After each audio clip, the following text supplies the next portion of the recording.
दोस्तों, जो काम सरकार नहीं कर सकी वो काम ये लोग कर रहे हैं। जी हाँ, मैं हूं तेज बहादुर कुंज और आप देख रहे हैं भारतीय द्वाप्रहरी।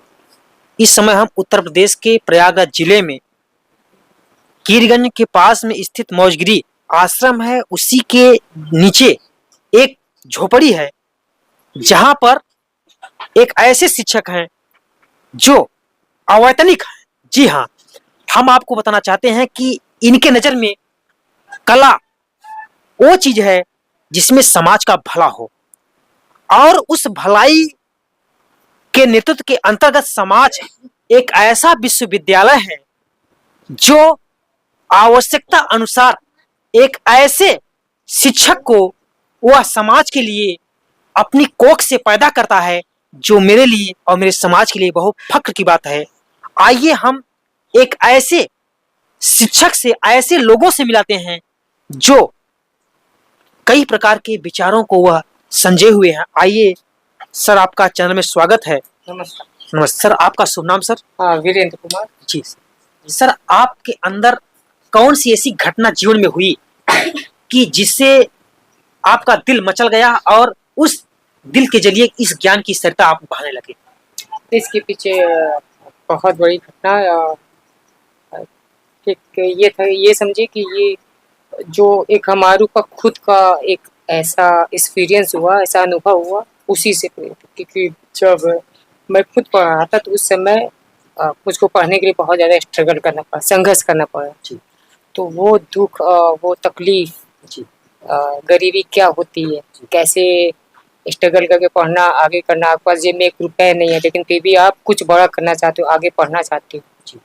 तो वहीं से ये था कि मैं कुछ नहीं कर पाया, लेकिन कुछ ऐसा किया जाए जो मेरे जैसे समाज में और लोग हैं उनको मैं कुछ रास्ता दिखा सकूँ आगे। सर, ये कार्यक्रम कब से चला रहे हैं आप? ये मैं कर रहा हूँ लगभग 2008 से कंटिन्यू चल रहा है। जी, तो सर ये जो संस्था चला रहे हैं तो क्या यही केवल पढ़ाते हैं या और कहीं जगह? नहीं, ऐसे पूरे इलाहाबाद में अभी पिछले वर्ष तो हम लोग के इलाहाबाद में 10 सेंटर चलाते थे, क्योंकि फंड का कोई अपने पास सपोर्ट नहीं है, कोई वो नहीं, क्योंकि हम लोग प्रचार प्रसार उतना नहीं करते।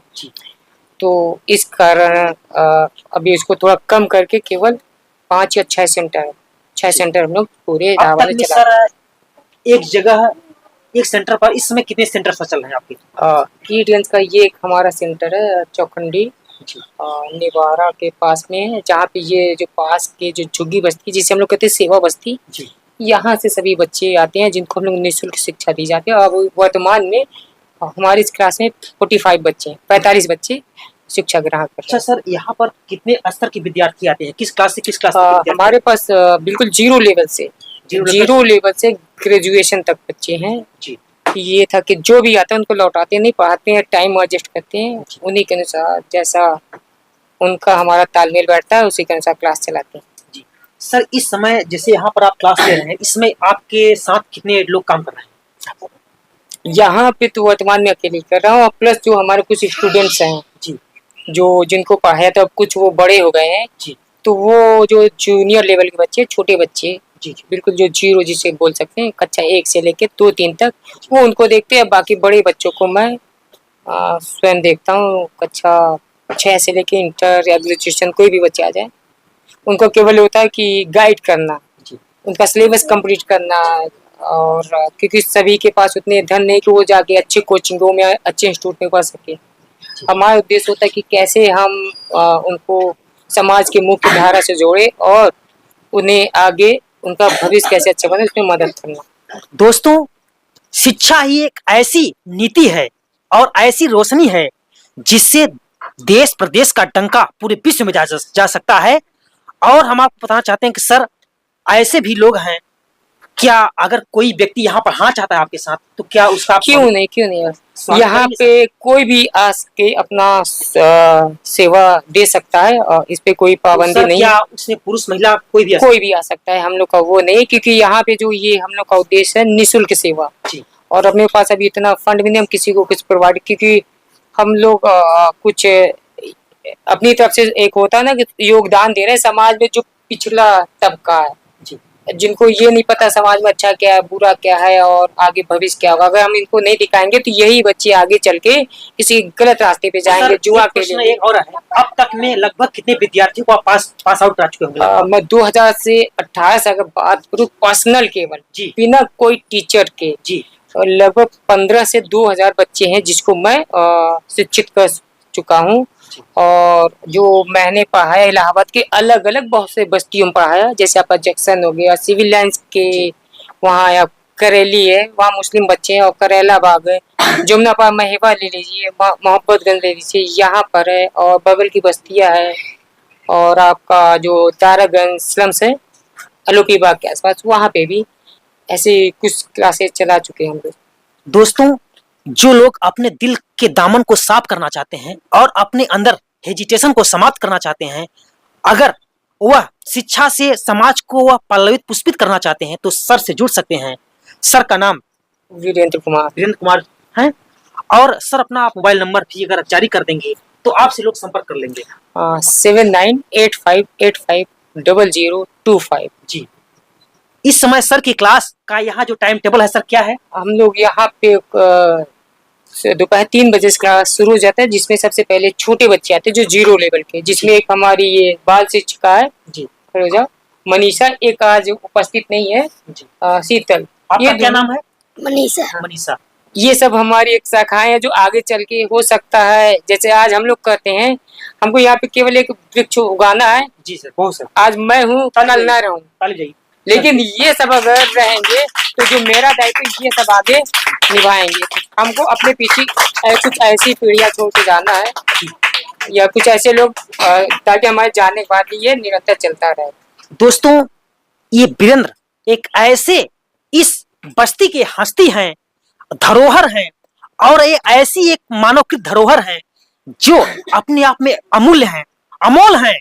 इनका कोई मोल नहीं है, क्योंकि यह शिक्षा को मोल से नहीं तौलते हैं, ये भाव से नहीं तौलते हैं, बल्कि ये मोहब्बत का वो पैगाम, वो रुतबा समाज में बिखेरना चाहते हैं, क्योंकि समाज ही, देश ही इनका परिवार है, और देश ही समाज परिवार ही इनका हाथ है, आंख है, पैर है, हर चीजें, हर सांसें हैं।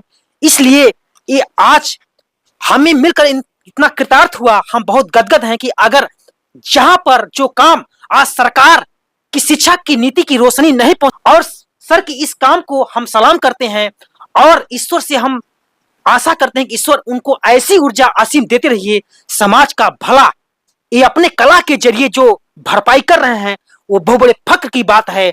और हम प्रदेश की सरकार से और देश की सरकार से यह भी गुजारिश करते हैं कि ऐसे शिक्षक जो अवैतनिक हैं, वो अवैतनिक शिक्षक जो अपने सामान्य जीवन जीते हुए अपने पूरे कार्यक्रम को वह समाज के लिए अर्पित कर रहे हैं। सर, आपसे एक प्रश्न और है मेरा कि सर आप सुबह कितने बजे से कितने बजे तक यहाँ, कब से आपका? नहीं, पहले तो यहाँ मॉर्निंग में मैं अलग अलग, जैसे करेला बाग में मॉर्निंग क्लास लेता था, जहाँ पे मेरे पास कक्षा 10 से 12 तक के अलग अलग बच्चे होते थे। तो सर सुबह कितने बजे से चल देते हैं आप? तो सुबह मैं निकल जाता था लगभग 7:30-8 बजे निकल जाता था। तो शाम को सर? लेकिन शाम को घर लौटते, ये पूरे क्लासेस खत्म करके लौटते लौटते 10, 10:30, 11 बजे तक घर पहुँचता हूँ, खाता पीता हूँ, और सोते सोते 12, 12:30 पर डे का नियम है, 12 के और 12:30 के बीच में ही सोता हूँ, और सुबह जल्दी उठना फिर जाना। लेकिन अभी वर्तमान में सुबह एक सेवा और शुरू कर दिया, सुबह लगभग 8 बजे से, क्योंकि अभी स्कूल गर्मी की छुट्टी हो रही है और स्कूल भी बंद हो जाएंगे। 2-3 महीनों में मैं जो वृद्धाश्रम में उनकी सेवा के लिए 3 से 4 घंटा निःशुल्क जाता हूँ, अपनी तरफ से पूरा कोशिश करता हूँ कि वहाँ सेवा देता हूँ। दोस्तों, हम सरकार से भी गुजारिश करते हैं कि ऐसे शिक्षक को अगर चुना जाए तो निश्चित रूप से सरकार की शिक्षा की जो नीति की जो रोशनी है हर द्वार तक पहुंच जाएगी, और यह ज्ञान की सरिता पूरे देश में बहेगी, और निश्चित रूप से इस शिक्षा की रोशनी के जरिए ही देश और प्रदेश की शिक्षा की डंका पूरे विश्व में बजाया जा सकता है। और इसी प्रकार से आप भारतीय चैनल को हमेशा देखते रहिए, सजग बनिए। जय हिंद, जय भारत।